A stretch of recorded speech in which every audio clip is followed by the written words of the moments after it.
आज हम कवर करेंगे relevant costing. Trust me students, ये टॉपिक जो है पीएम का एक बहुत ही इम्पोर्टेंट टॉपिक है क्योंकि हर क्वार्टर में इससे एक ना एक क्वेश्चन आता ही आता है। इवन लास्ट मार्च अटेम्प्ट में भी एक 20 मार्क का क्वेश्चन इससे आया ही था। बट ट्रस्ट मी, आज हम सब कवर करेंगे रियल वर्ल्ड एग्जाम्पल्स के साथ। तो चलो शुरू करते हैं दोस्तों। चलो अब जानते हैं रेलिवेंट कॉस्टिंग क्या होती है। रेलिवेंट कॉस्टिंग वो कॉस्ट होती है जो हमारी फ्यूचर में इनकर होती है एंड वो किसी डिसीजन की वजह से होती है। ये होती है रेलिवेंट कॉस्टिंग। और इररेलेवेंट कॉस्ट वो कॉस्ट होती है जो किसी डिसीजन की वजह से इनकर होती है। मतलब कि हमने कोई काम करा हो या ना करा हो, वो इनकर होगी ही होगी, इसलिए हमें हमेशा इररेलेवेंट कॉस्ट को एक्सक्लूड करना चाहिए। तो चलिए अब हम जानते हैं कि कौन सी कॉस्ट हमें रेलिवेंट कॉस्टिंग के अंदर इंक्लूड करनी है और कौन सी कॉस्ट हमें एक्सक्लूड करनी है। इंक्रीमेंटल कॉस्ट, ये कॉस्ट हमेशा तभी आती है जब कोई डिसीजन लिया जाए, मतलब कोई स्पेशल कॉन्ट्रैक्ट लिया जाए। ये मैं आपको एक एग्जांपल से समझाता हूँ। मान लेते हैं हमारा कोई केटरिंग का बिजनेस है और हमारे मतलब होटल का बिजनेस है, और हम लोग जो हैं नॉर्मल अपने होटल में गेस्ट आते हैं और हम उन्हें खाना सर्व करते हैं। हमारा होटल एक हाईवे पर है और हम उन्हें खाना सर्व करते हैं। लेकिन हमारे जो मैनेजर हैं वो डिसाइड करते हैं कि हम थोड़े एक्स्ट्रा रेवेन्यू के लिए केटरिंग भी स्टार्ट करते हैं। मतलब जैसे दिसंबर जनवरी में शादियां होती हैं, तब हम थोड़ी सी केटरिंग करते हैं, शादियों में भी ऑर्डर्स अपने सर्व करते हैं।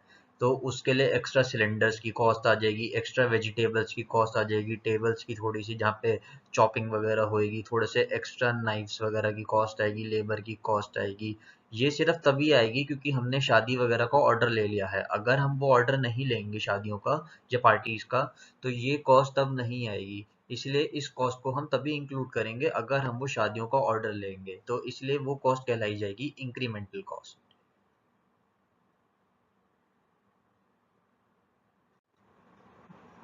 अपॉर्चुनिटी कॉस्ट, अगली कॉस्ट है अपॉर्चुनिटी कॉस्ट। इस कॉस्ट को बड़े ध्यान से समझना। ये कॉस्ट आपके हर एग्जाम में, मतलब हर पीएम अटेम्प्ट में टेस्ट हुई है, और अगले पीएम अटेम्प्ट में भी इसके टेस्ट होने के बहुत ज़्यादा चांसेस हैं। तो इस वाली कॉस्ट को बहुत ध्यान से समझना। अपॉर्चुनिटी कॉस्ट का मतलब होता है कि benefit foregone for the decision taken. मतलब कि जो आप अपना बेनिफिट दे देते हो ताकि आप अपना डिसीजन ले सको।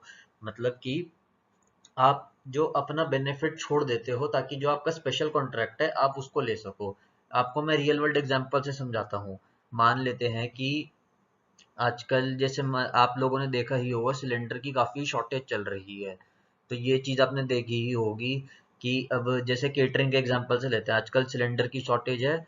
तो अब जो वो होटल वाले हैं उनको केटरिंग के बिजनेस में भी जाना है, बट सिलेंडर की शॉर्टेज है, तो वो एक ही काम कर सकते हैं। या तो वो अपना होटल का बिजनेस चला सकते हैं या फिर वो अपना ये केटरिंग का बिजनेस कर सकते हैं। अब अगर वो केटरिंग का बिजनेस करते हैं, केटरिंग के लिए पार्टीज या शादियों को वहाँ करते हैं, तो उन्हें अपने सारे सिलेंडर जो हैं अपने होटल वाले बिजनेस से निकालने होंगे।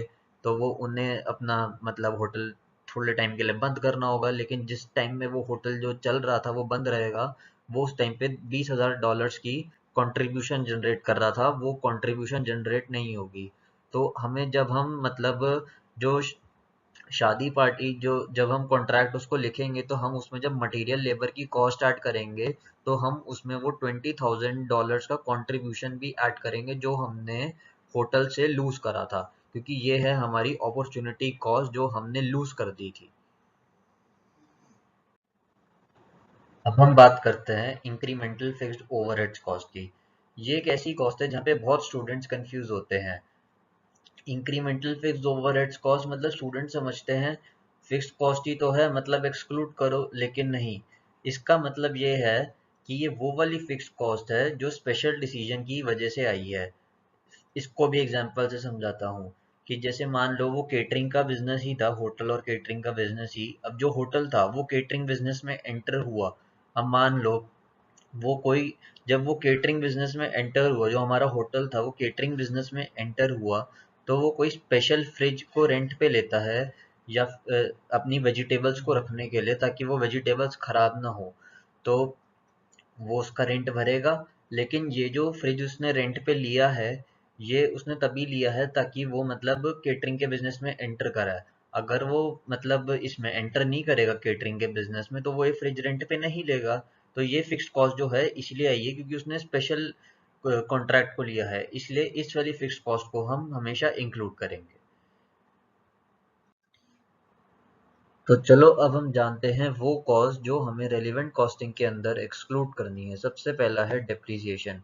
डेप्रिसिएशन तो हमें हमेशा एक्सक्लूड ही करना है क्योंकि डेप्रिसिएशन जो है वो एक नॉन कैश एक्सपेंस है। इसको ऐसे समझो, हमारे पास एक मशीन है और उस पे हर साल 10,000 रुपए का डेप्रिसिएशन लगता है। लेकिन डेप्रिसिएशन क्या है? एक अकाउंटिंग एंट्री ही तो है। अब मशीन पे 10,000 रुपए का डेप्रिसिएशन लग रहा है, लेकिन क्या वो जो 10,000 रुपए का डेप्रिसिएशन है, क्या वो हर साल हमारे फैक्ट्री से बाहर जाता है? नहीं ना। क्या वो हमारी कंपनी से 10,000 रुपए बाहर जा रहे हैं? नहीं। वो सिर्फ एक अकाउंटिंग एंट्री है। और जो रेलिवेंट कॉस्टिंग है उसमें रियल कैश एक्सपेंसेस ही मैटर करते हैं, नॉन कैश एक्सपेंसेस मैटर नहीं करते हैं। इसीलिए हम हमेशा डेप्रिसिएशन को इग्नोर करेंगे। दूसरी कॉस्ट है हमारी संक कॉस्ट। मान लेते हैं होटल वालों ने 50,000 रुपीज से रिसर्च करी और एक नई रेसिपी का इजाद किया। मान लेते हैं उन्होंने पनीर की कोई नई रेसिपी बनानी सीखी 50,000 रुपीज खर्च करके। अब वो डिसाइड कर रहे हैं कि सोच रहे हैं कि इसको लॉन्च करें या ना करें। अब वो कहते हैं कि यार हमें ये जो पनीर की रेसिपी है इसे अपने मेन्यू में रखना ही नहीं है बिल्कुल भी, मतलब हमारा मन ही नहीं है इसको रखने का। लेकिन क्या वो 2 लाख रुपए वापस आ सकते हैं? नहीं आ सकते हैं ना। तो इसका मतलब वो 2 लाख रुपए जा चुके हैं। तो वो 50,000 रुपए जा चुके हैं उनके, तो अब वो मतलब उनको वापस लाने का कोई मतलब ही नहीं बनता है। इसलिए वो संक कॉस्ट है, मतलब वो कॉस्ट जा चुकी है, उसको कोई मतलब नहीं बनता। तो इसलिए संक कॉस्ट को हमेशा हम एक्सक्लूड करेंगे। हमारी अगली कॉस्ट है अनअवॉइडेबल कॉस्ट। अब मान लेते हैं एक कंपनी है, उसने सोचा कि अब वो एक प्रोडक्ट बना रही है। मान लेते हैं वो बैट्स बनाती है, मतलब खेलने वाले जो बैट्स होते हैं क्रिकेट में वो बनाती है, और उसने फैक्ट्री लगा रखी है। अब साल के बीच में उसके साथ कुछ इंसिडेंट होगा और उसने सोचा कि हम बैट नहीं बनाएंगे, हम बॉल्स बनाएंगे। और उसने उसके लिए कोई दूसरी फैक्ट्री रेंट कर ली। एंड इस फैक्ट्री को उसने कहा कि इस फैक्ट्री में हम कुछ भी नहीं बनाएंगे, लेकिन उसका कॉन्ट्रैक्ट है कि वो 1 साल का उसका ऑलरेडी कॉन्ट्रैक्ट हुआ है, 1 साल से पहले वो इस फैक्ट्री को खाली नहीं कर सकते हैं। लेकिन उसने साल के बीच में ही बैट की प्रोडक्शन रोक दी। तो उसको रेंट तो फिर भी भरना पड़ेगा, 1 लाख रुपए का जो उसका रेंट है वो उसको फिर भी भरना पड़ेगा। तो अब वो चाहे उसमें बैट बनाए उसको खाली रखे, वो कॉस्ट जो है 1 लाख रुपए महीने रेंट की वो तो आती ही रहेगी। तो ये कॉस्ट जो है अनअवॉइडेबल कॉस्ट है। वो चाहे उसमें कुछ भी करे, वो चाहे उसमें बैट बनाए उसको खाली रखे या उसमें गुड स्टोर करे, वो इररेलेवेंट कॉस्ट है। तो इसलिए इस कॉस्ट को भी हम हमेशा अवॉइड ही करेंगे, हम हमेशा इस कॉस्ट को एक्सक्लूड करेंगे।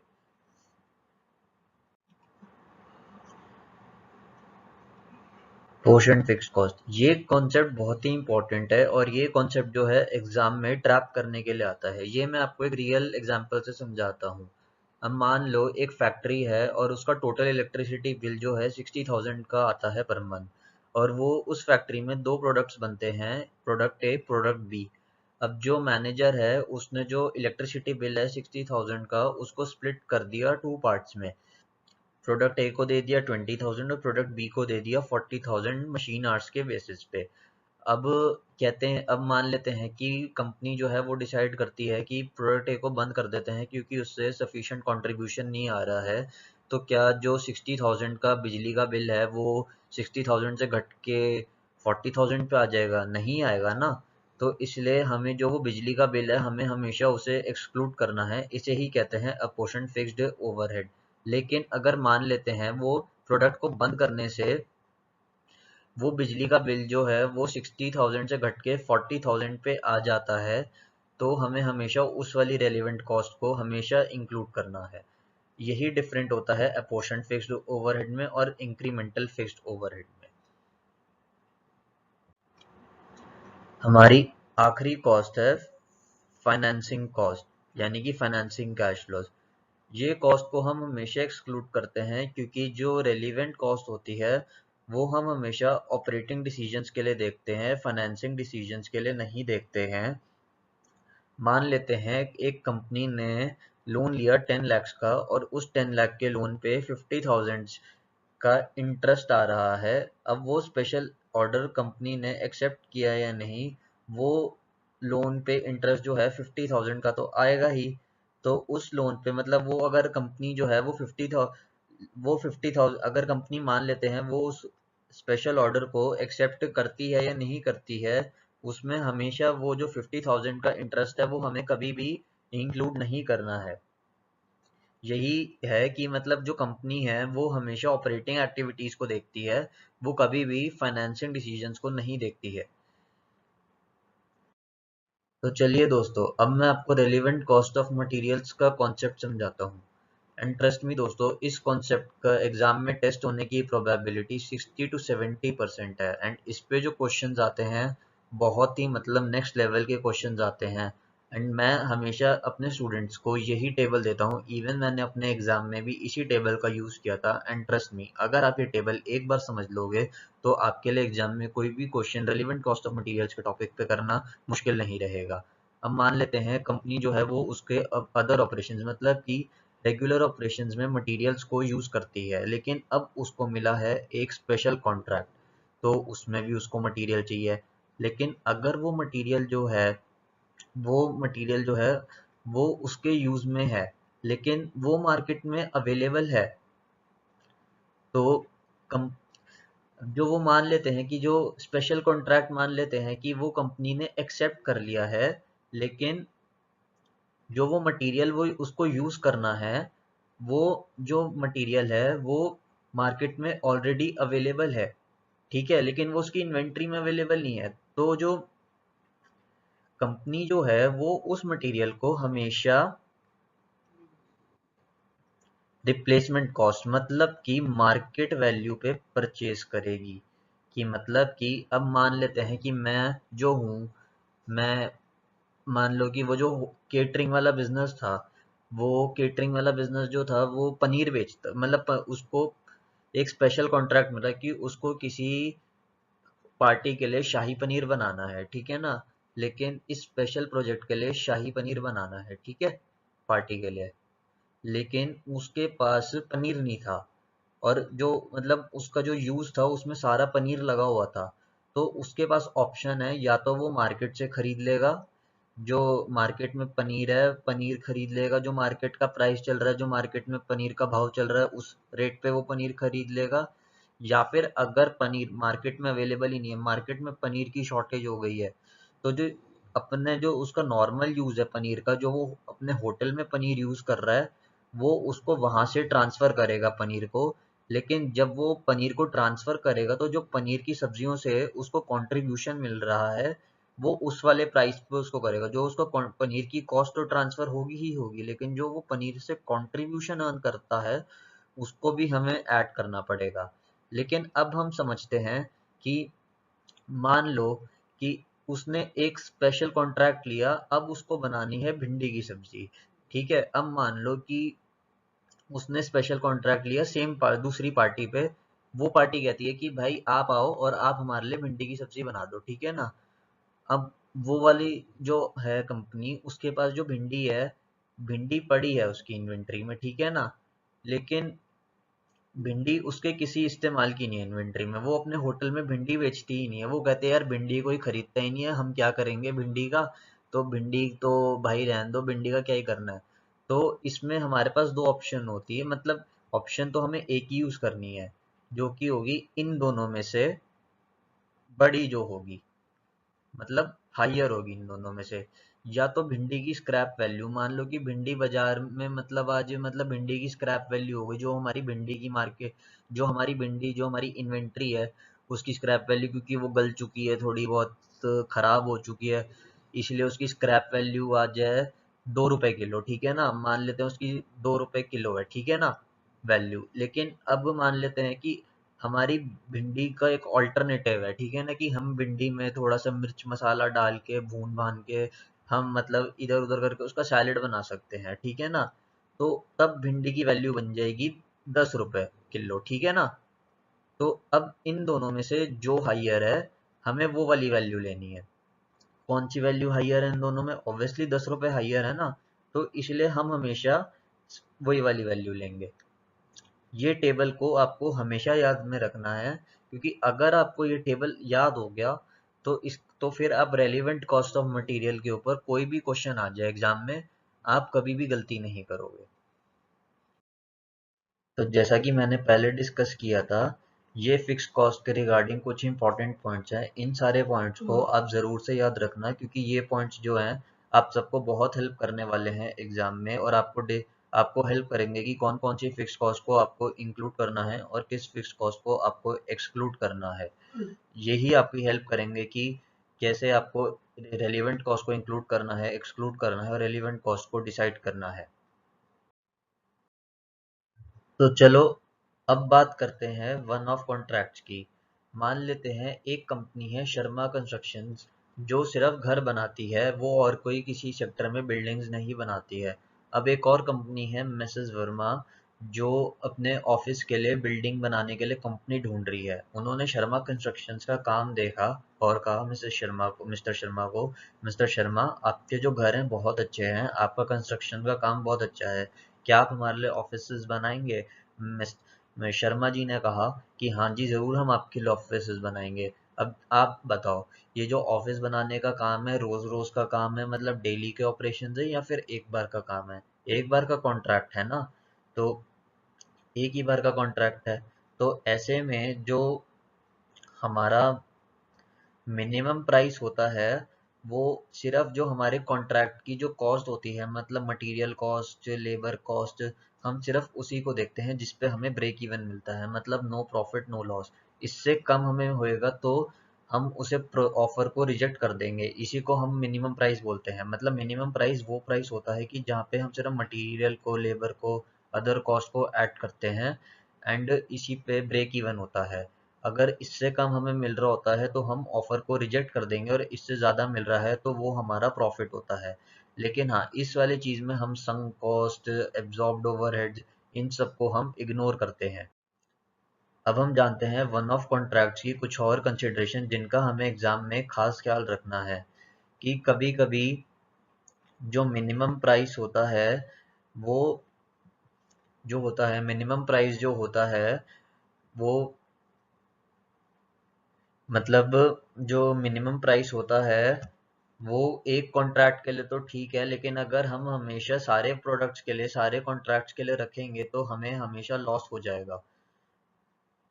कभी कभी जो कंपनी होती है पहले कॉन्ट्रैक्ट के लिए तो मिनिमम प्राइस पे लॉस एक्सेप्ट कर लेती है, क्योंकि उसको इस चीज़ के लिए होता है कि मतलब मुझे अगले कॉन्ट्रैक्ट्स चाहिए, मतलब उसको रेप्यूटेशन के लिए ये चीज़ होती है, इसलिए वो कर लेती है कि चलो भाई ठीक है, पहले कॉन्ट्रैक्ट पे मैं अपना वो ले लेती हूँ, लॉस ले लेती हूँ, ताकि मेरे दूसरी कंपनी से वर्म शर्मा जी का एग्जांपल ले लेते हैं, कि मान लेते हैं कि शर्मा जी को वर्मा जी के साथ काम करके लॉस हो रहा होगा, तो वो कहते हैं चलो कोई बात नहीं, पहला ऑफिस इनका मैं लॉस पे बना देती हूँ, तो ताकि दूसरे को उस पे मैं मेरे को प्रॉफिट हो जाएगा। लेकिन और कभी कभी ये खतरा और भी होता है कि मिनिमम प्राइस में, कि मान लो कि कम दूसरे जो कस्टमर्स है कंपनी के, उनको पता चल गया कि यार ये तो ना दूसरे कस्टमर से ना मिनिमम प्राइस चार्ज कर रहे हैं, और जो मार्केट प्राइस होता है ना वो ज़्यादा ही होता है मिनिमम प्राइस। तो जो दूसरे कस्टमर्स होते हैं ना, वो कहते हैं यार तुम उनको तो सस्ता दे रहे हो, हमें ज़्यादा दे रहे हो, हमें भी कम दो। इससे ना रेपुटेशन का रिस्क हो जाता है, और हमारे प्राइसेस जो होते हैं ना उन पे भी इफेक्ट आने का चांस होता है। तो ये सारी कंसिडरेशन जो है, हमें इन सब का भी खास ख्याल रखना है अगर हम मिनिमम प्राइस और वन ऑफ कॉन्ट्रैक्ट्स को देखें तो। मेक और बाय डिसीजन भी एक बहुत ही इम्पोर्टेंट टॉपिक है जो एग्जाम में टेस्ट होता है।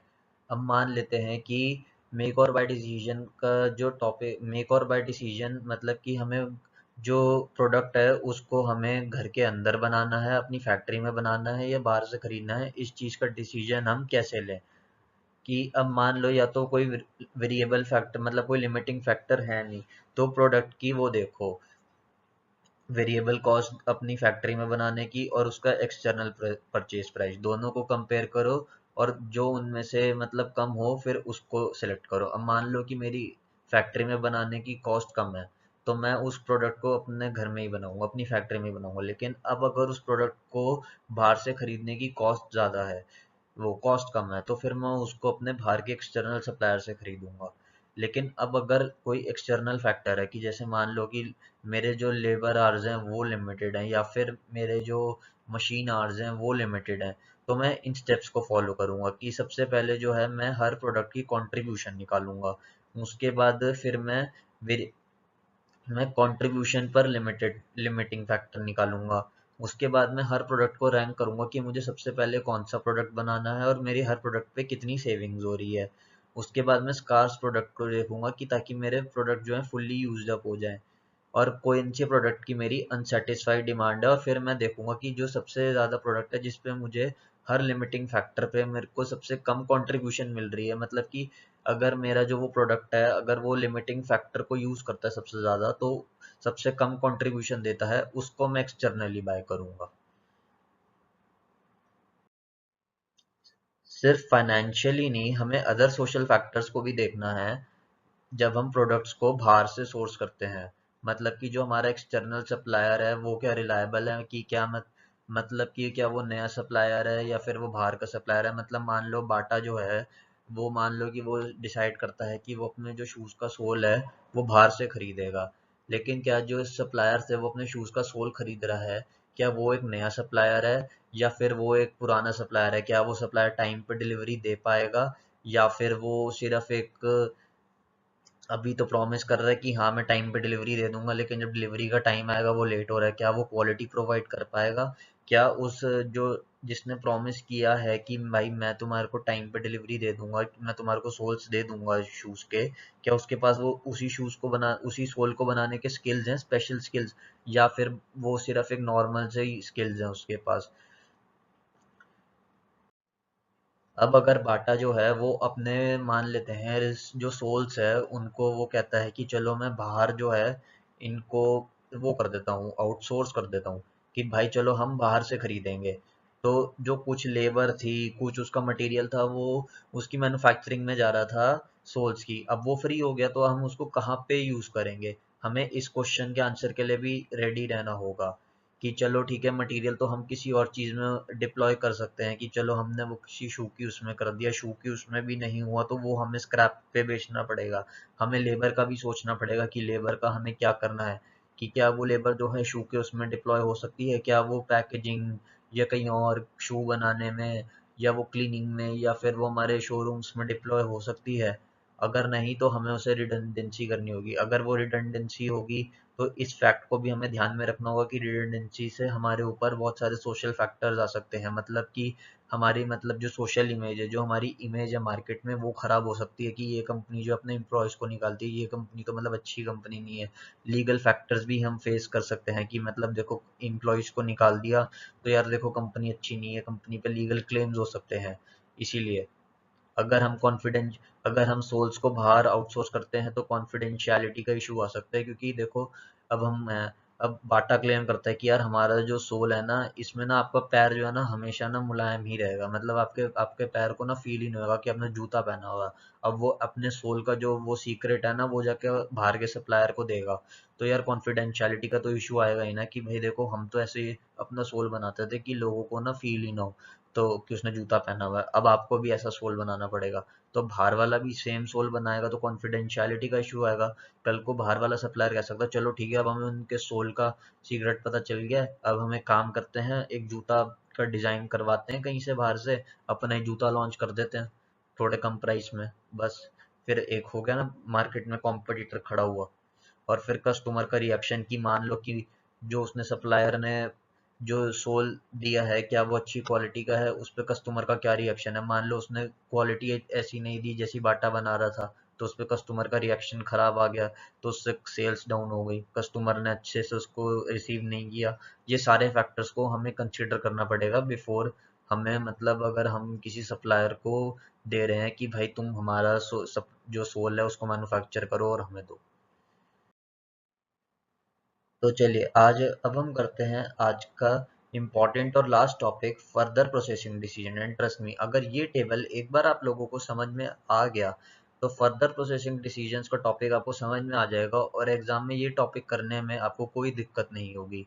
फर्दर प्रोसेसिंग डिसीजंस एक बहुत ही इंपॉर्टेंट टॉपिक है एंड इसमें 80 to 90% क्वेश्चन आते ही आते हैं। मतलब अगर रेलिवेंट कॉस्टिंग का क्वेश्चन आना है तो 80 to 90% क्वेश्चन जो है फर्दर प्रोसेसिंग डिसीजन से ही आता है। तो देखो, मैं आपको एक एग्जांपल से समझाता हूँ। आप लोगों को पता ही होगा, अंबानी जी जो हैं वो क्रूड ऑयल की ड्रिलिंग करते हैं। उन तो अब वो क्रूड ऑयल की ड्रिलिंग कर रहे हैं तो वो डायरेक्ट क्रूड ऑयल तो बेचेंगे नहीं, वो उसको रिफाइन करेंगे या तो पेट्रोलियम में या गैसोलीन में। अब वो मार्केट में गए, वो कहते हैं भाई देखो मैंने क्रूड ऑयल निकाला है, मुझसे क्रूड ऑयल खरीद के अपनी गाड़ी में भरवा लो। तो सामने वाला बोलेगा भाई मैं क्या करूंगा क्रूड ऑयल का, मेरी गाड़ी क्रूड ऑयल पे थोड़ी चलती, मेरी गाड़ी या तो पेट्रोल पे चलेगी या गैसोलीन डलवाऊंगा मैं, यही है होएगा ना। तो इसीलिए उनको उसे और रिफाइन करवाना पड़ेगा। तो उस रिफाइनमेंट को करवाने में उनकी कॉस्ट आएगी। तो जो कॉस्ट वो उसको पेट्रोलियम और गैसोलीन बनाने में लगाएंगे, उस कॉस्ट को हमें इग्नोर करना है, क्योंकि इस कॉस्ट को इनकर करे बगैर वो अपने प्रोडक्ट को नहीं बेच सकते हैं। हम अगर इस कॉस्ट को नहीं बियर करेंगे तो ये प्रोडक्ट जो है ये हमारे लिए ज़ीरो है, ठीक है ना। हम इसको नहीं बेच सकते अगर हम इस कॉस्ट को इनकर नहीं करेंगे। इसीलिए ये कॉस्ट जो है संक कॉस्ट है और इस पॉइंट को हम बोलेंगे सेपरेशन पॉइंट।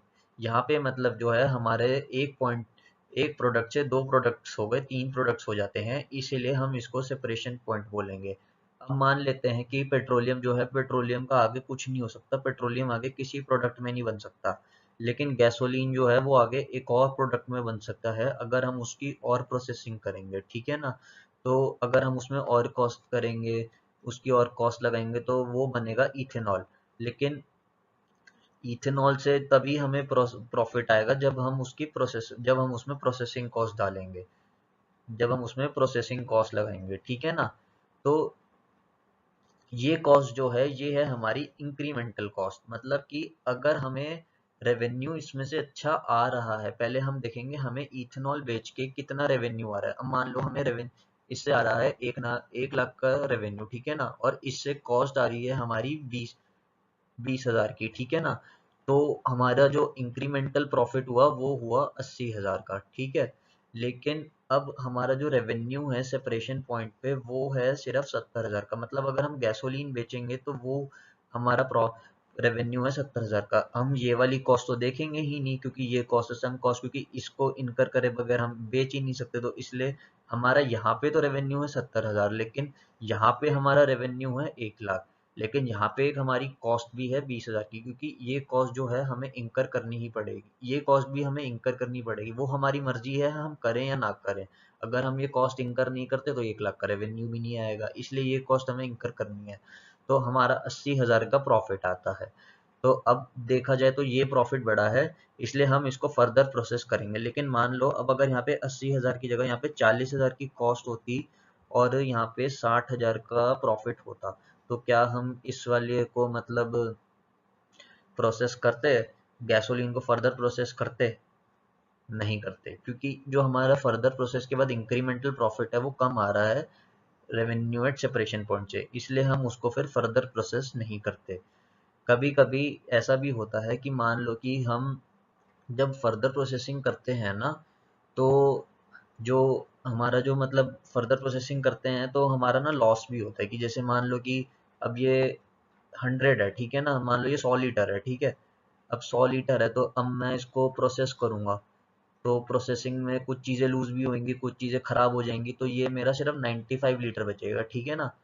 5 लीटर मेरा लॉस हो जाएगा, ठीक है।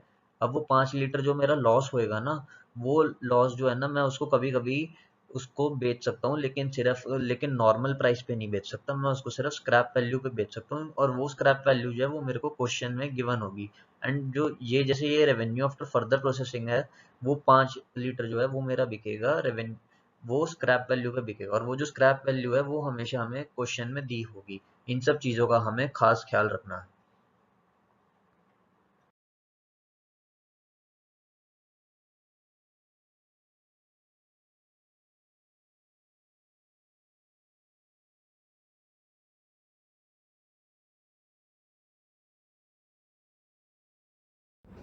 तो डेफिनेशन और कंसेप्चुअल क्लैरिटी तो आ गई होगी। अब हम अगली वीडियो में इन्हें क्वेश्चंस में अप्लाई करेंगे और शटडाउन डिसीजन और रेलिवेंट कॉस्ट ऑफ लेबर के कंसेप्ट के बारे में भी जानेंगे और वहाँ पे देखेंगे कि इन सारे कंसेप्ट को जब हम क्वेश्चंस में अप्लाई करते हैं तो हमें कैसे क्वेश्चंस आते हैं और हम उन क्वेश्चंस में क्या सीखते हैं। तब तक के लिए इस चैनल को सब्सक्राइब करो, वीडियो को लाइक करो और नेक्स्ट वीडियो और ये वाली वीडियो आपके बहुत काम आएगी एग्ज़ाम में। मिलते हैं आपसे हम नेक्स्ट वीडियो में।